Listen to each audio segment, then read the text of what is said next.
Conta com a curadoria de Francisco de Oliveira, de Ivana Jenkins e de Emir Sader. Hoje iniciamos o primeiro debate do seminário com o tema Crise do Capital e Perspectivas do Socialismo. Após a exposição do tema, os convidados responderão às questões colocadas pelo público. Os interessados em participar com perguntas, por favor, dirija-se a uma de nossas recepcionistas. Pedimos o favor também de desligarem os seus celulares durante o evento.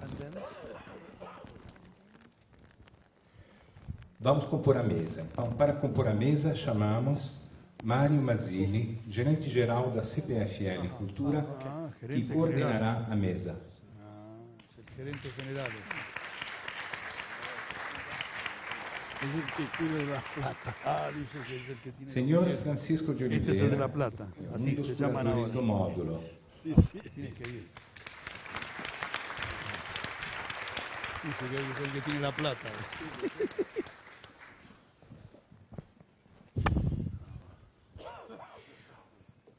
O senhor Istvan Mezaros.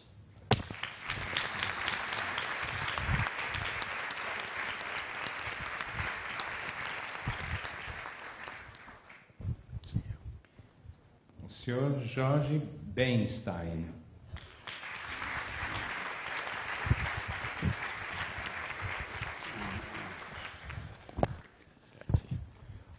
O senhor Gioran Ternbor. Ah, bueno.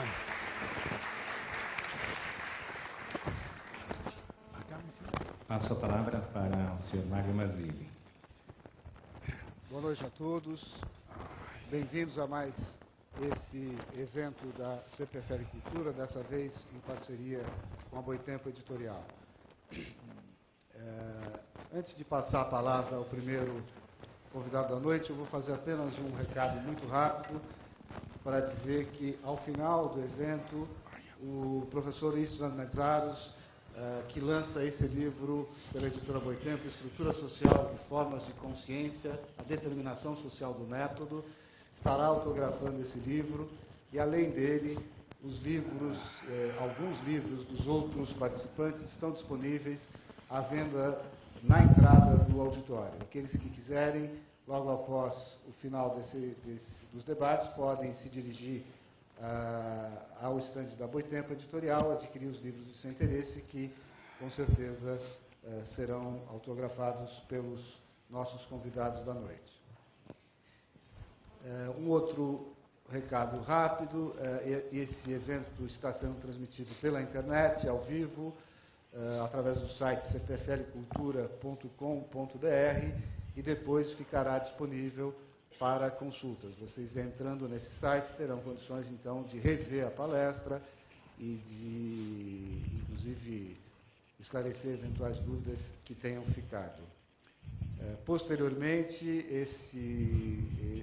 esse módulo, junto com o módulo seguinte do mês de novembro, será transformado em um programa de TV da série Invenção do Contemporâneo, que nós apresentamos na TV Cultura, às segundas-feiras, após o Roda Viva. Então, para não adiar mais, eu vou chamar à exposição o primeiro expositor, o professor Francisco de Oliveira, que é um dos mais importantes sociólogos brasileiros, eu acredito que seja conhecido de todos vocês. É professor titular de Sociologia da Universidade de São Paulo, foi diretor e hoje é pesquisador do Centro de Estudos dos Direitos de Cidadania da USP e tem uma vasta obra publicada em livros e em ensaios e artigos em revistas especializadas. Um dos livros que muitos de vocês devem conhecer é o Crítica à Razão Dualista, que foi lançado pela Boitempo, está aqui disponível. Além desses, o Elo Perdido, Classe e Identidade de Classe na Bahia, e a Era da Indeterminação, esse último também pela Boitempo. Então, professor Francisco de Oliveira, por favor, fique à vontade para começar a sua exposição. Muito obrigado. Estamos aqui dando início a este ciclo e foram convidados alguns pensadores marxistas importantes do Ocidente. Esta crise que aí está pegou a todos de calças curtas. O conhecimento convencional, sobretudo na área de economia, revelou-se incapaz de minimamente prever, já é pedir muito, porque, mas pelo menos de diagnosticar com rapidez a crise que aí está. Apesar da proliferação de informações, apesar de que nenhum dos analistas que utilizam as ferramentas da ciência econômica tradicional é capaz de prever mais do que um dia de operações na Bolsa. E isso já é pedir muito. De modo que convoca-se agora o pensamento marxista para tentar, pelo menos, decifrar essa espécie de esfinge que nos engole. Do lado do marxismo, as coisas também não são muito alvissareiras. Os marxistas e o marxismo sempre teve uma enorme dificuldade para lidar com os fenômenos financeiros. Embora saibamos que a moeda é a pedra angular do sistema, evidentemente, na sua capacidade de reproduzir-se, o marxismo sempre teve uma enorme desconfiança dessa potência e, portanto, não aprofundou as pistas extraordinárias deixadas por Marx, por seus fundadores teóricos, dos quais eu destacaria o famoso capítulo sobre o capital fictício, no livro 3º do Capital, que é, na verdade, a pista mais extraordinária e de uma atualidade enorme. Mas, felizmente, os marxistas se aproximaram mais do fenômeno financeiro e tornaram-se capazes de interpretar esse tipo de crise. Mas está se tornando uma fala banal o dizer que esta é uma crise da acumulação à dominância financeira. A expressão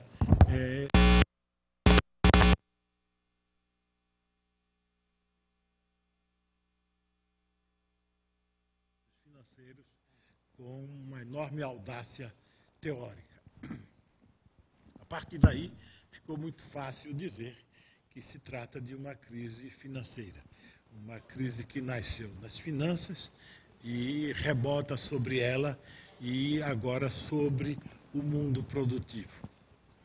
Eu acho que o marxismo tem capacidade, essa é a minha postura, para dizer que não é bem assim. Não é bem assim, a crise não é financeira, ela não nasceu nas finanças. Essa é uma crise que está sendo gestada, pelo menos há 30 anos, e é uma crise do capital produtivo, não uma crise financeira.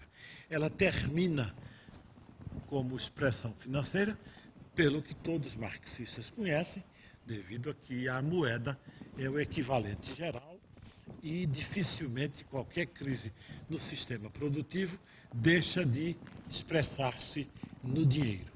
Mas ela não nasceu aí. Ela não nasceu aí. Se observarmos bem, essa é outra, digamos, peculiaridade teórica da interpretação marxista, ela é capaz de trabalhar os desdobramentos disso no longo prazo. Enquanto a ciência tradicional se acomoda no curtíssimo prazo, na verdade, para o exercício da crítica marxista, os tempos que valem são os de longa duração. na longa duração, esta crise começou a nascer, a ser gestada, quando há uma verdadeira revolução da mais-valia no mundo global.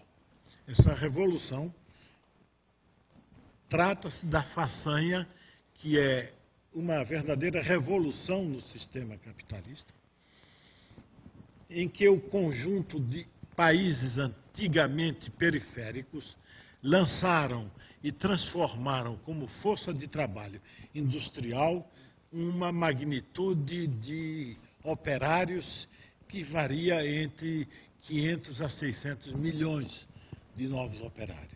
Estou me referindo, evidentemente, aos países asiáticos, com a China à frente, mas a Índia também, e todo o vasto subcontinente asiático, que transformou-se numa potência industrial. Quer dizer, essa revolução fantástica, isso é mais do que todo o sistema capitalista jamais havia mobilizado de força de trabalho. Se somarmos toda a força de trabalho dos países do Ocidente, que são classicamente os líderes do sistema, e mais alguns países importantes da periferia, inclusive Brasil, não chegaremos aos números dos que foram lançados como proletários nessa nova vaga que começou mais ou menos há uns 30 anos atrás. Esse é o verdadeiro deslocamento da crise estrutural. E crise estrutural, para os marxistas, nunca é sinônimo de crise final. Crise estrutural é a forma pela qual o sistema se reproduz, enfrenta os desafios da sua própria reprodução e os supera historicamente. Essa é, portanto, uma crise estrutural, mas é uma crise estrutural de uma revolução na escala da mais-valia global, e não de uma redução da mais-valia, como muitos pensaram quando alguns disseram adeus ao trabalho. Essa lançou-se no sistema produtivo, e basta ver neste auditório ou em qualquer auditório do Ocidente, em todo o mundo, olhamos o nosso relógio, ele é provavelmente asiático. A Suíça hoje é mera recordação, não para o suíço, né? Ele é provavelmente asiático. Se começarmos a examinar dos pés à cabeça, vamos encontrar em nossa indumentária, palavra mais feia, uns 30% de nossa indumentária é asiática ou produzida nesses países. Em termos marxistas, isso quer dizer rebaixar o custo de reprodução da força de trabalho. É o que aconteceu com a vigorosa exportação desses países para o mundo ocidental. Acontece que não há sincronia entre esse movimento expansivo, para o qual o próprio capital do Ocidente contribui poderosamente, mas não há sincronia entre esse vigoroso movimento expansivo e o movimento dos salários reais nas economias ocidentais mais desenvolvidas. Se tomarmos simplesmente as taxas de crescimento de uns e outros, veremos que há uma enorme decalagem entre a expansão do sistema produtivo em direção à Ásia e a expansão do sistema produtivo capitalista nos países que classicamente lideraram o capitalismo, pelo menos há 3 séculos. Essa sincronia, em termos marxistas, de novo, é uma crise de realização do valor. Quer dizer, há um enorme valor sendo produzido nos países da antiga periferia e esse valor não é consumido porque o salário real nos países mais desenvolvidos não cresce na mesma proporção. Dá como resultado uma crise de realização de valor e isso se transporta imediatamente para a esfera financeira. Por onde começou esta crise, segundo todas as análises convencionais? sinal mais explosivo dela foi a chamada crise das hipotecas subprime. Né? O que são hipotecas subprime? São hipotecas de baixo valor e com as quais os americanos, para citar só os Estados Unidos, começaram a endividar-se vertiginosamente. Às custas de quê? Às custas de dinheiro chinês barato. Porque a China e outros países desse sistema subasiático são os maiores compradores de títulos do Tesouro americano. Aqui vale tomar um pouco de um depoimento insuspeito de alguém que hoje está à cabeça do Fed, do Federal Reserve, né? O economista Ben Bernanke, que há 5, 6 anos atrás era um brilhante economista de Princeton e havia advertido que os americanos estavam se endividando à custa de dinheiro barato chinês e que isso não ia dar certo. Bom, hoje, já há 1 ano e meio, encarregaram de resolver essa crise. E, evidentemente, ele está tentando resolver pelos métodos tradicionais. Por quê? Porque ele, embora as relações entre a economia norte-americana e a economia chinesa são vigorosas, ele não tem poder de comando sobre a economia chinesa. Para resolver a crise de forma mais rápida, precisaria que a China desacelerasse seu crescimento em vários dígitos, né? Isso não vai ocorrer e, portanto, eles estão tentando resolver a crise de uma forma tradicional. Podia-se dizer, usando a velha imagem brasileira, eles estão tentando apagar fogo com gasolina. Na verdade, esta é uma crise estrutural, uma enorme expansão da mais-valia, como há muito o sistema capitalista não experimentava, e há uma evidente incapacidade de, a partir de instrumentos nacionais, controlar uma crise global. Essa é uma outra novidade nesta crise, embora teoricamente ela seja uma crise clássica de realização do valor, ela tem uma novidade para a qual a teoria tradicional não está preparada. Ela é a primeira crise da globalização. Não a primeira crise global, porque há muito tempo todas as crises nascidas no epicentro do sistema se espalham pelo mundo. Mas ela é uma crise da globalização, no sentido de que a desregulamentação imposta e adotada por quase todo o mundo, que era o remédio para o capitalismo não sofrer mais nenhuma crise, transformou-se, na verdade, na causa maior da crise. Daí que a recorrência, por exemplo, a remédios ditos keynesianos é em pura perda. O Lord inglês, que deve dormir um sono tranquilo em Cambridge, pensou uma teoria para um espaço nacional, para um espaço controlado por um Estado, para uma moeda nacional. Todos os seus esforços em Bretton Woods foram derrotados pela hegemonia norte-americana. Agora, apelar ao Lorde é pedir muito. Trata-se de uma crise global e não há remédios à disposição na farmacopeia da ciência tradicional para resolver uma crise desse porte. Os marxistas também não têm remédio. Não tem remédio porque, se o diagnóstico marxista tem algum valor, ele certamente não encontrará repercussão nas instâncias do poder capitalista em todos os países. Nem mesmo naqueles que, como a China, ainda continuam se declarando uma espécie de socialismo de mercado, o que é rigorosamente um enigma.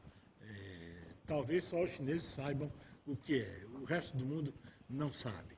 Na verdade, talvez outros conceitos de extração marxista ajudem mais do que essa expressão esdrúxula de socialismo de mercado.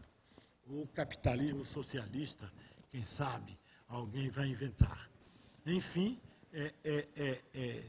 há diagnósticos capazes de serem feitos por essa ciência especial em que o marxismo se converteu, mas certamente seus remédios, se eu, como socialista, deveria estar exultante, não é? Mas eu sou socialista ao modo de Marx. O capitalismo não se acabará por uma crise fatal. Ele só será superado quando sujeitos históricos tiverem a capacidade de formular alternativas e também a partir do poder.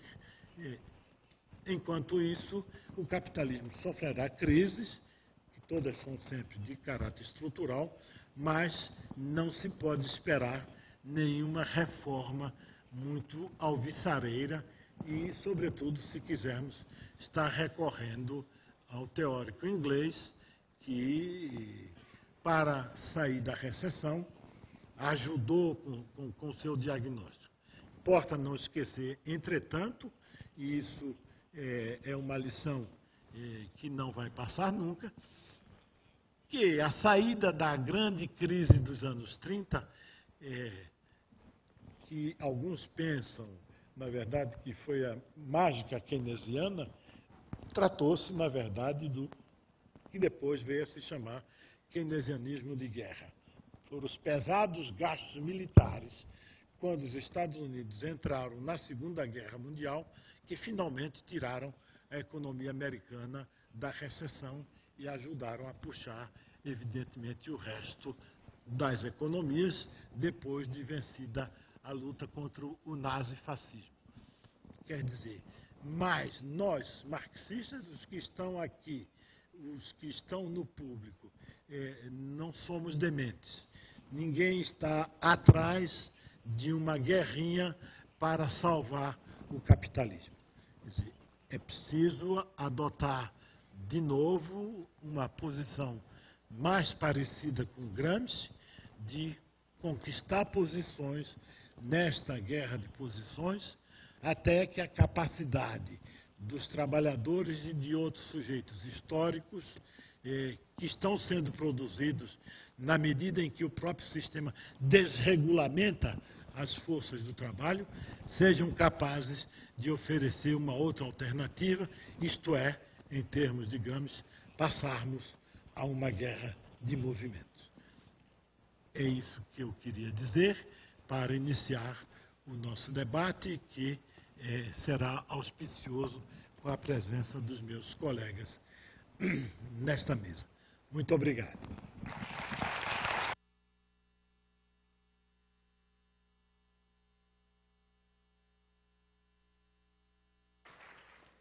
Muito bem. Eu quero cumprimentar o professor Francisco de Oliveira, não apenas, evidentemente, pela qualidade da exposição, mas pelo cumprimento rigoroso do tempo que tinha sido programado para ele falar, de 20 minutos. A gente vai, esse é o tempo previsto para cada um dos participantes, entre 20 e 25 minutos. Então, agora, gostaria de convidar, então, o segundo palestrante da noite, que é o professor Jorge Benstein, que é doutor em Economia e professor catedrático das universidades de Buenos Aires e Córdoba, na Argentina, e de Havana, em Cuba. Ele é autor, entre outros títulos, do livro Capitalismo Senil, a grande crise da economia global, que foi publicado no Brasil em 2001 pela editora Record. Ele dirige o Instituto de Pesquisa Científica da Universidade da Bacia do Prata e publica regularmente artigos no Le Monde Diplomatique, na versão em espanhol. Então, professor, fique à vontade para a sua primeira participação. Bueno, muchas gracias. Y bueno, la introducción que hizo Francisco de Oliveira es realmente una muy buena introducción porque sugiere muchas cosas y en realidad, bueno, cuando vamos a participar en alguna reunión de este tipo, solemos preparar algunas ideas, algún borrador. pero las cosas que ha dicho Oliveira me han obligado a ir mirando mi borrador e ir cambiando rápidamente algunas cosas que quisiera transmitirles. Bueno, en primer lugar, no hay otra salida que una referencia mía a la coyuntura, o sea, lo que está en estos momentos pasando, algunas cosas importantes que están ocurriendo a nivel global. Y yo diría que una característica de esta coyuntura, y que en realidad yo diría que es una herencia de los últimos años, por lo que ahora se ha exacerbado, es el de la existencia de yo diría, de una gigantesca intoxicación mediática. En estos momentos los medios de comunicación, los más importantes del mundo, nos están explicando que estamos transcurriendo en algo así como en el comienzo del fin de la crisis. Acá se ha hecho referencia a Ben Bernanke, que bueno, Ben Bernanke acaba de decir eso, que se está produciendo el comienzo del fin de la crisis, ¿no es cierto? Agora estamos chegando ao começo do fim da crise. Isso me lembra aquela famosa frase de Winston Churchill. En la Segunda Guerra Durante uma grande batalha na un Segunda periodista Guerra le Mundial, pregunta a Churchill si no creía que esa batalla que habían ganado los aliados era el comienzo del fin. A lo que Churchill responde con mucha razón que eso no era el comienzo del fin, sino que eso era el fin del comienzo. O sea que en realidad la historia estaba empezando. Y entonces la propuesta que yo les quisiera sugerir, un poco retomando el hilo de algunas de las cosas que dijo acá Oliveira, es que nosotros nos encontramos en este momento, más allá de las intoxicaciones mediáticas, en realidad en el fin del primer capítulo de lo que yo considero va a ser una larga crisis global. O sea, estamos en el comienzo de una crisis muy profunda, y aunque más no sea, si nos sometemos a un poquito a la intoxicación mediática que trata de mostrarnos que esta es una crisis principalmente financiera, lo cual yo considero que evidentemente no es así, pero si nos sometemos a eso, lo que estaríamos viendo es que estamos presenciando un sobreendeudamiento colosal, sobre todo del país central, ¿no es cierto?, del centro del mundo, de los Estados Unidos. En estos momentos la deuda total, pública, más privada, de los norteamericanos, equivale a unos 50 trillones, o sea, más de 3 veces el Producto Bruto de los Estados Unidos, casi equivalente al Producto Bruto mundial. Entonces, es evidente que la solución, entre comillas, si pensamos solamente en términos financieros de esta crisis, tendría que producirse a través de un desendeudamiento, y un desendeudamiento de esa magnitud, que sea, si solamente pensamos en los Estados Unidos, tendríamos que olvidar, por ejemplo, de Japón, de Italia, de Inglaterra, etcétera, pero si solamente pensamos en eso, un proceso de desendeudamiento de ese tipo no se produce, como diría Bernanke, en unos meses.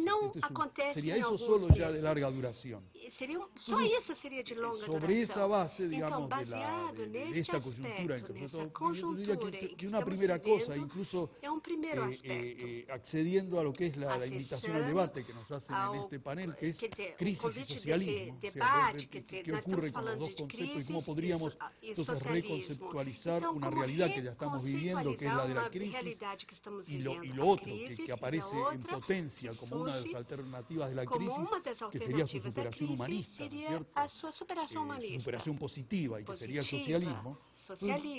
Tres observaciones que me parecen importantes, tres enfoques para empezar a entender a fondo esta crisis. En primer lugar, y ya se hizo una referencia a eso, esto no es una crisis que nació ahora con las subprimes, con algunos deudores que no podían pagar sus créditos hipotecarios. Ni siquiera podemos atribuirle toda la culpa a Bush, aunque él méritos hizo, ¿no es cierto? Contribuyó eficazmente a todo eso, pero acá hay una etapa preparatoria de la crisis que tiene por lo menos 3 décadas, que yo remontaría esto a comienzos de los años 70 del siglo pasado o fin de los años 60, y es en ese momento que se va a producir, yo diría, un punto de inflexión en el proceso del desarrollo del capitalismo mundial, y es a partir de allí que se va a producir un quiebre muy importante, porque solo basta con mirar las estadísticas, para darnos cuenta que es a partir de ese momento que yo caracterizaría como el inicio de una crisis de sobreproducción crónica de largo plazo. Una de las expresiones de ese proceso es una caída permanente, constante, de largo plazo de la tasa de crecimiento de la economía mundial, lo cual quiere decir que principalmente lo que estamos presenciando es la caída en el largo plazo de la tasa de crecimiento de los países capitalistas centrales. Y esa desaceleración del crecimiento mundial se va a combinar con una expansión desmesurada, sin precedentes del sistema financiero. Yo recuerdo hace una década, cuando empezábamos a hablar de estos temas, los productos financieros derivados que evalúa el Banco de Basilea no llegaban ni siquiera a ser 2 veces el Producto Bruto Mundial. En el momento del máximo, digamos, de expansión de ese conjunto, ¿no es cierto?, de operaciones financieras, que a mediados del año pasado llegó a valer casi 12 veces el Producto Bruto Mundial. Luego empieza esa mega burbuja empieza a desinflarse. Entonces esta combinación de desaceleración económica e hipertrofia financiera, y un tercer aspecto, que es que al mismo tiempo se va a producir una exacerbación fantástica de la depredación del contexto ambiental.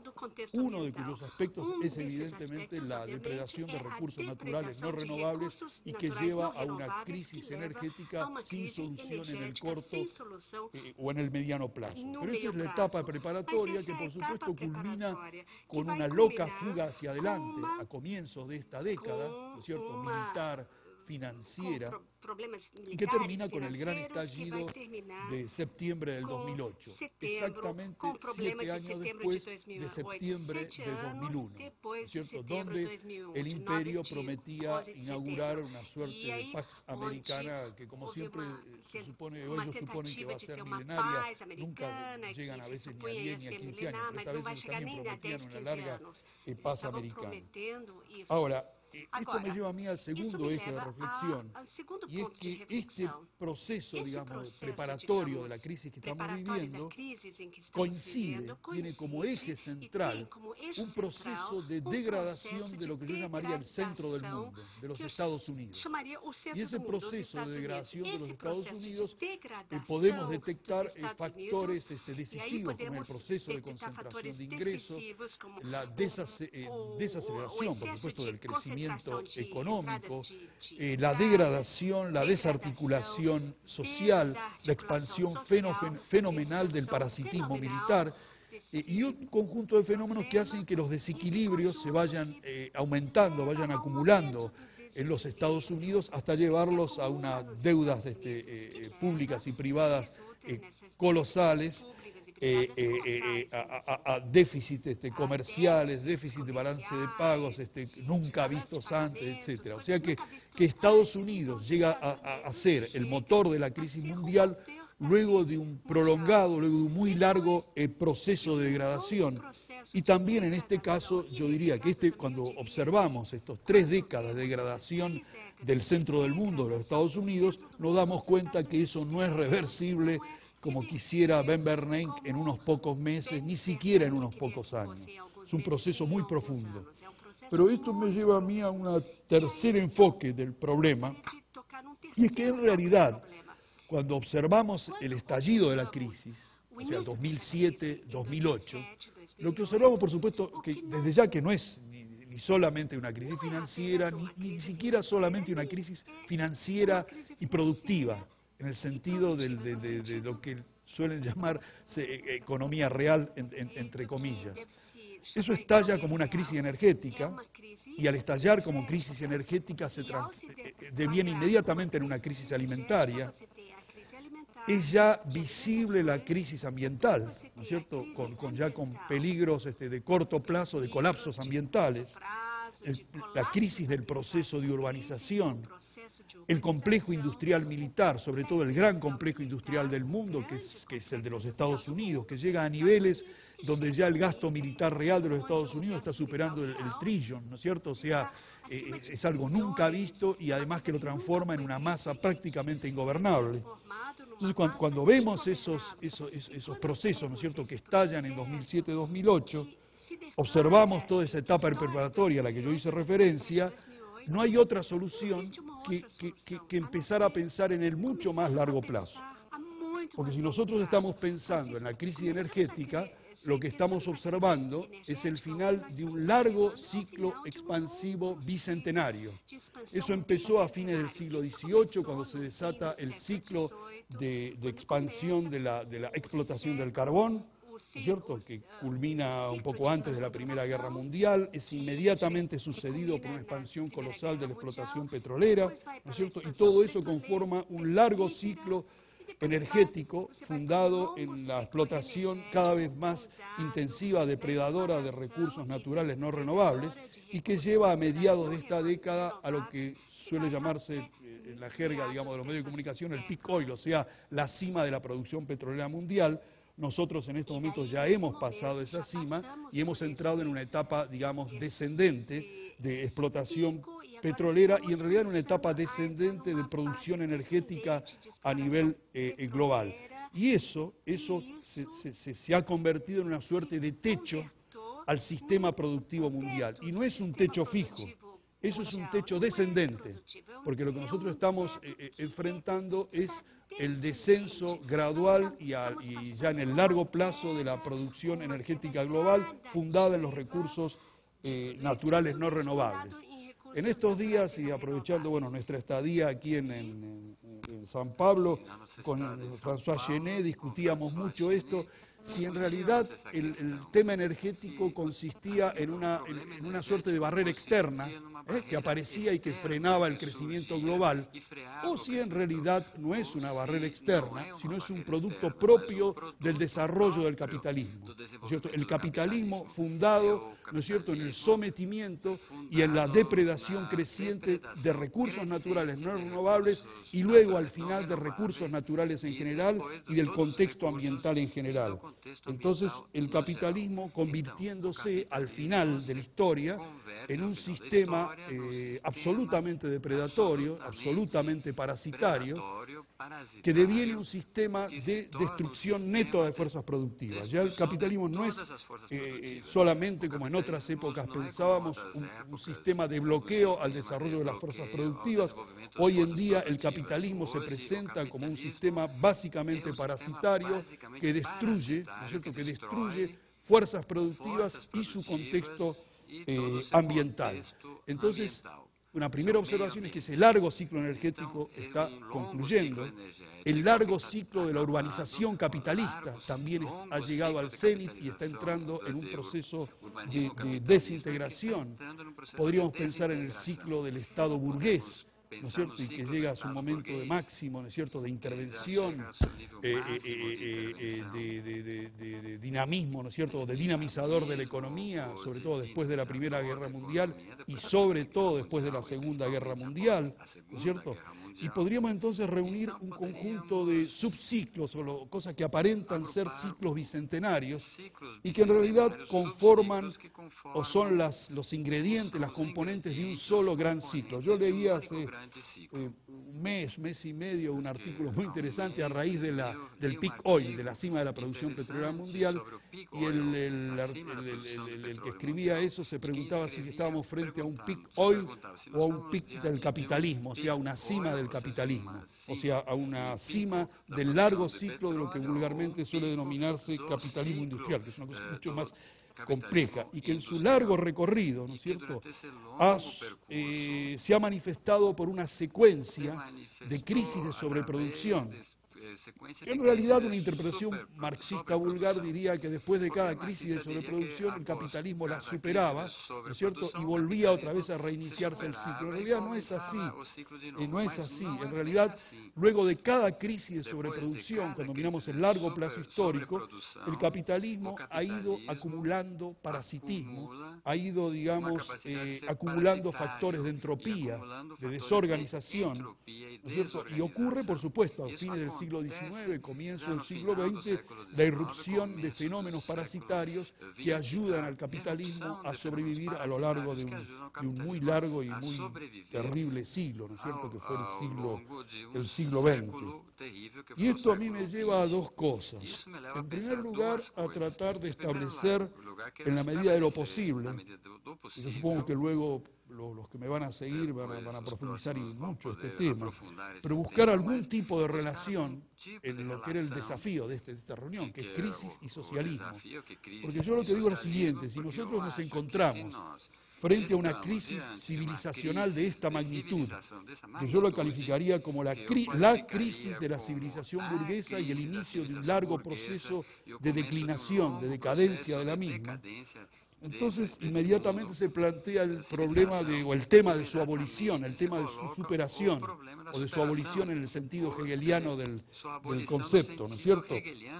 Y entonces allí surge inmediatamente el paralelo con la anterior tentativa de superación, cuando fue el inicio de una larga turbulencia del capitalismo entre la Primera Guerra Mundial y el final de la Segunda Guerra Mundial, que algunos podrían calificarlo como el inicio de una decadencia. Yo diría que hay un fenómeno curioso porque tiene aspectos, yo diría, de decadencia temprana, de decadencia prematura del capitalismo, y que tiene como contrapartida, y ahí sí ya me meto en el otro tema, la irrupción de tentativas de superación del capitalismo, y que yo calificaría como también como socialismo prematuro, como socialismo temprano, como socialismo que se apoya en todavía lo que yo diría una inmadurez desde el punto de vista democrático, desde el punto de vista de la autoorganización y de la autoemancipación de las masas oprimidas.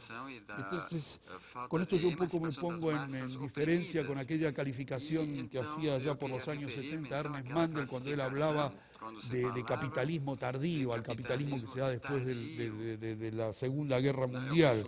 Yo creo que no es así, porque por el lado de él había una sobreestimación de aspectos, digamos, de decadencia del periodo anterior del capitalismo, después de la Primera Guerra Mundial. Y una de sus características fue que, por un lado, hay factores de declinación, de retracción incluso territorial, pero por otro lado se produce una reproducción ampliada de su hegemonía cultural, su renovación económica, la irrupción del Estado interventor, la expansión del militarismo, y tan fuerte es la reproducción de su hegemonía cultural que incluso llega a penetrar el cerebro de los oprimidos que se están rebelando contra el capitalismo. Yo diría que el socialismo del siglo XX, una de sus características, fue asumir, impregnarse de aspectos estatistas, militaristas, autoritarios, propios de la era de renovación estatista y militarista del capitalismo, ya desde comienzo del siglo XX y sobre todo a partir de la Primera Guerra Mundial.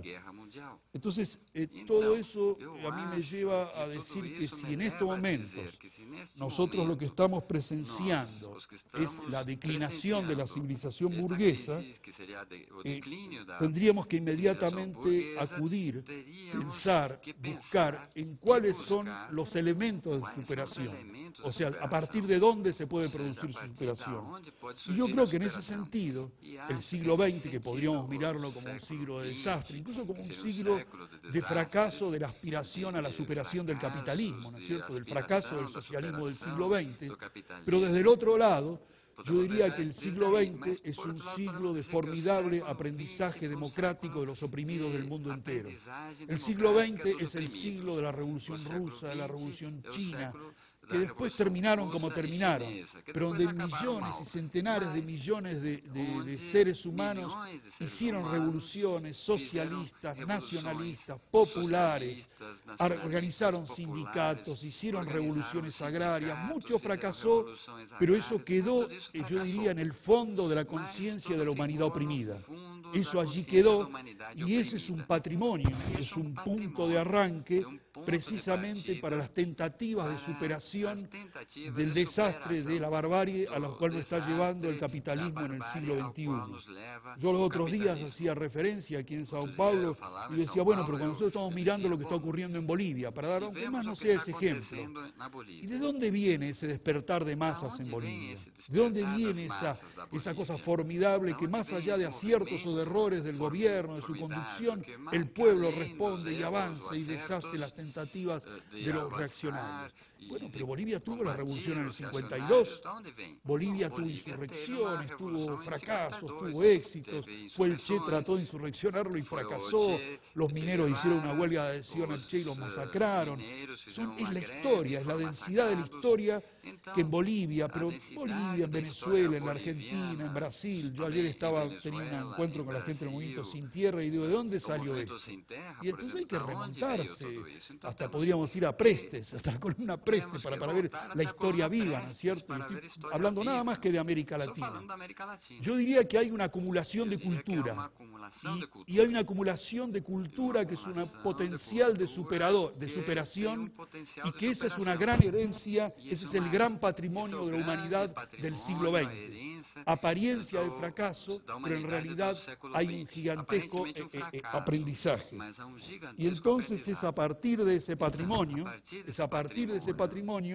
que yo considero que volvemos a replantear la cuestión. Crisis y socialismo. Sí, el socialismo yo creo que ahora es muchísimo más posible como transición, ¿no es cierto?, a una sociedad sin opresores ni oprimidos, es muchísimo más posible que a comienzos del siglo XX. Ahora disponemos de un patrimonio cultural, la humanidad dispone de un patrimonio cultural del que no disponía a comienzos del siglo XX. Entonces, pero ese socialismo, ¿no es cierto?, se acerca mucho más a los ideales, ¿no es cierto?, socialistas, a los ideales comunistas, tal como fue pensada esa transición socialista ya en el siglo XIX, ¿no es cierto?, por Marx, por Engels y con sus continuadores, ¿no es cierto?, y esa posibilidad que comienza a existir. Una última referencia, y con eso dejo el tema planteado para la reflexión, y es que pensamos en el socialismo, ¿no es cierto?, como transición y como transición superadora de la barbarie capitalista que ya está presente. Entonces la reinstalación de la idea de crisis y su reformulación ya está. Estamos en el trabajo, ¿no es cierto?, a partir de prácticas sociales, de tentativas ya revolucionarias, de la reinstalación de la idea de socialismo. Y yo diría que tenemos que empezar a pensar en la reinstalación de un tercer concepto sin el cual no hay ese paso de la crisis al socialismo, ¿no es cierto?, y de una transición exitosa del socialismo. Y es ese concepto de revolución, tan desprestigiado, tan acorralado, ¿no es cierto?, sobre todo en toda la época del neoliberalismo, es decir, la necesidad de una ruptura, la construcción de una ruptura, ¿no es cierto?, formulada por la práctica social, por lo que Fidel Castro llama la lucha de ideas, yo llamaría por una sorda guerra cultural en el cual nosotros estamos comprometidos. Y entonces repensar la ruptura, repensar la revolución. Yo hoy estaba, cuando preparaba algunas notas para este encuentro, yo empezaba a darme vuelta la cabeza de algunos recuerdos de otras épocas en las que hablábamos mucho de revolución, aunque a veces no la reflexionábamos mucho, ¿no es cierto? Entonces recordaba, y con esto yo voy a concluir, una frase que la deformábamos, discutíamos cómo se traducía, ¿no es cierto?, una frase de Amadeo Bórdiga, cuando él decía que el destino de la humanidad futura, yo haría una traducción libre y diría del hombre nuevo, ¿no es cierto?, el destino de la humanidad futura, decía Bórdiga, está en la revolución, y no hay revolución sin ruptura, ¿no es cierto?, sin la profunda ruptura cultural en la cual tenemos que trabajar para trabajar con nuestras cabezas, trabajar con nuestros cuerpos y trabajar practicando revoluciones, ¿no es cierto?, como en Venezuela, como en Bolivia, ¿no es cierto?, y como en otros lugares donde hay una lenta y fuerte preparación de ese proceso. Nada más.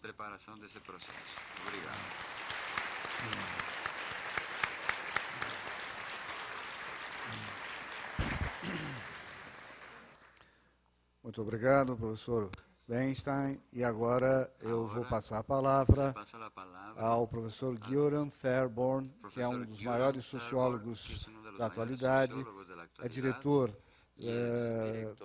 do Colégio de Estudos Avançados em Ciências Sociais da Suécia e atualmente professor na cadeira de Sociologia da Universidade de Cambridge, na Inglaterra.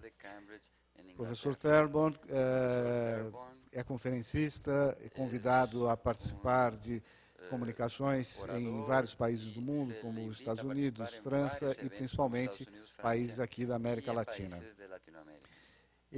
Um dos livros publicados do professor Terborn, publicados no Brasil, é um artigo, na verdade, que faz parte do livro Pós-Neoliberalismo, as Políticas Sociais e o Estado Democrático, uma coletânea organizada pelo professor Emir Sader, que é um dos curadores desse módulo, e Pablo Gentili, publicada pela editora Paz e Terra em 2007. Por favor, professor, fique à vontade.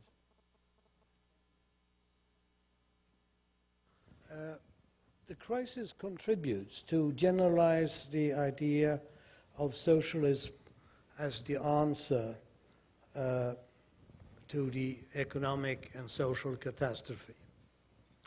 That was the way in which one of the contributors to the wonderful book on América Latina and los años 30, livro América Latina nos anos 30, publicado por Paulo Gonçalves Casanova, falou sobre a crise da época da década de 30. Is it possible to say Será que é possível dizer que that the idea of socialism is now being generalized as an answer to the crisis? Generalizado como resposta a essa crise? É possível And if not, isso? E why se a not? resposta for não, por que não? I think we are all acho que socialists somos socialistas for moral reasons. por razões morais. But we are Mas also, também somos as Marxists, marxistas. Como committed marxistas, temos um compromisso to scientific analysis. com análise científica.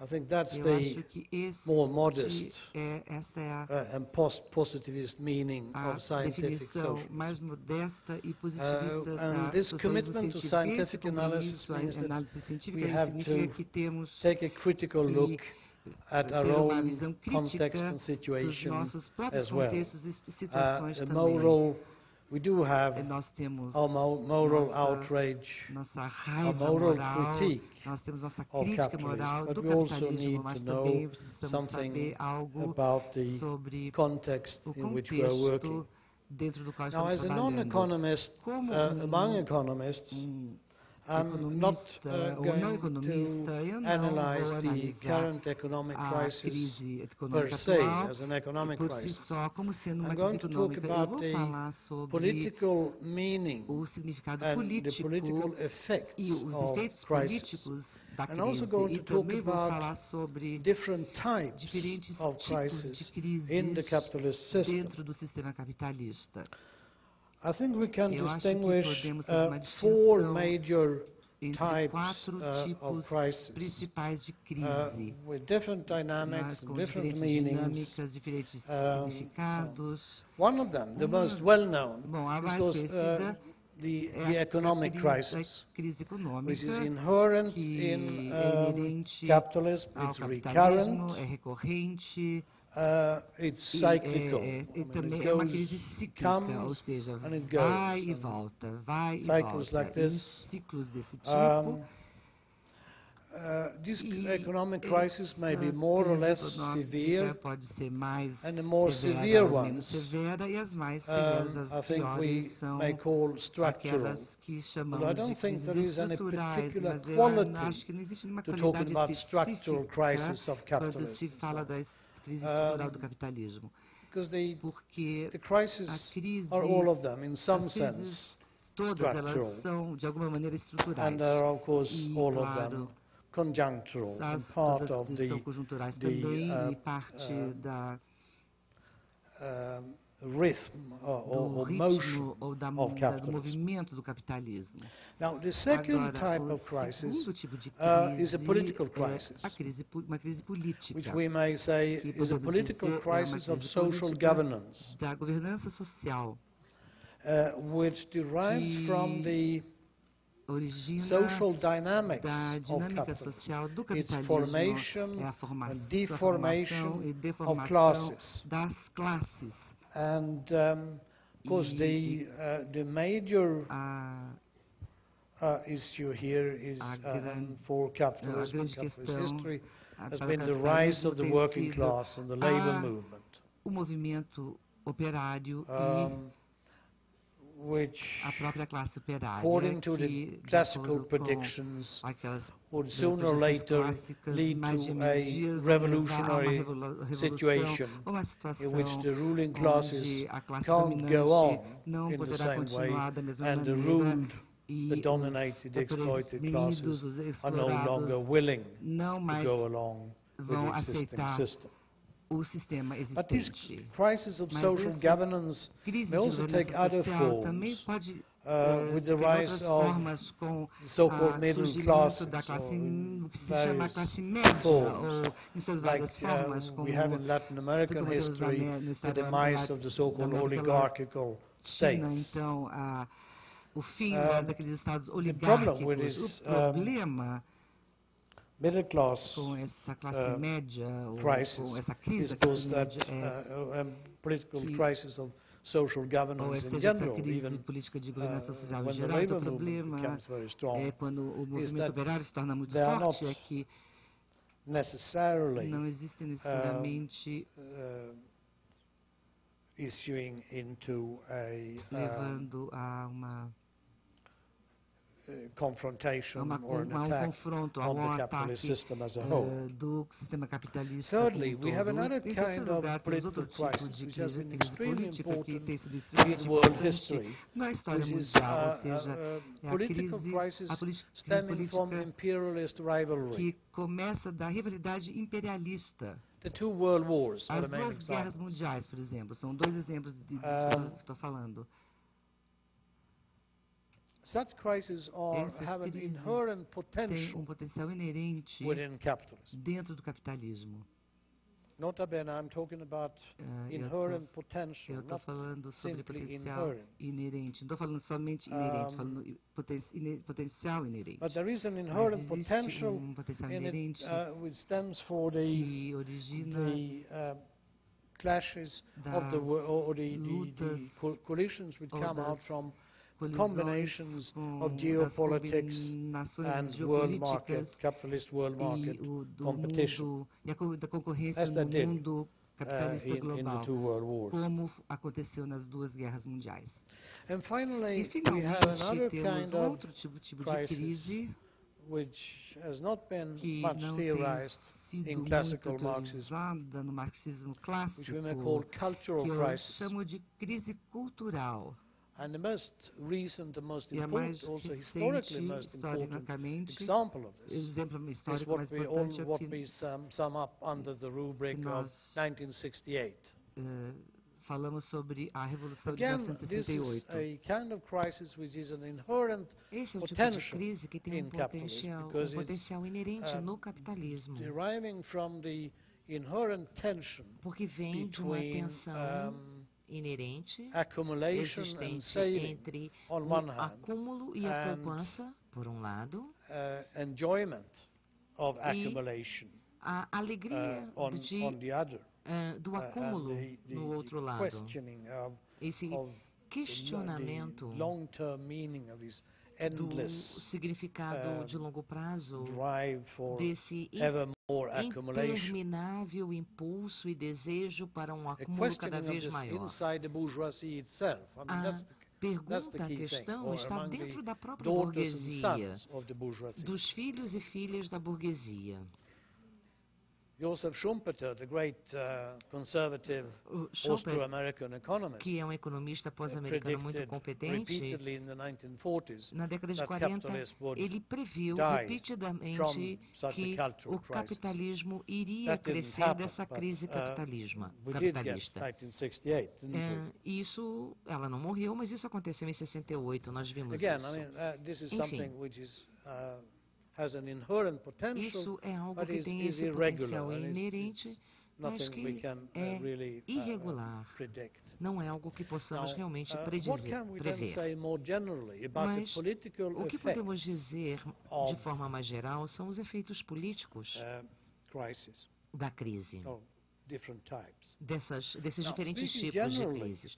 Então, falando de um modo geral, about economic crisis, sobre a crise econômica, they have actually had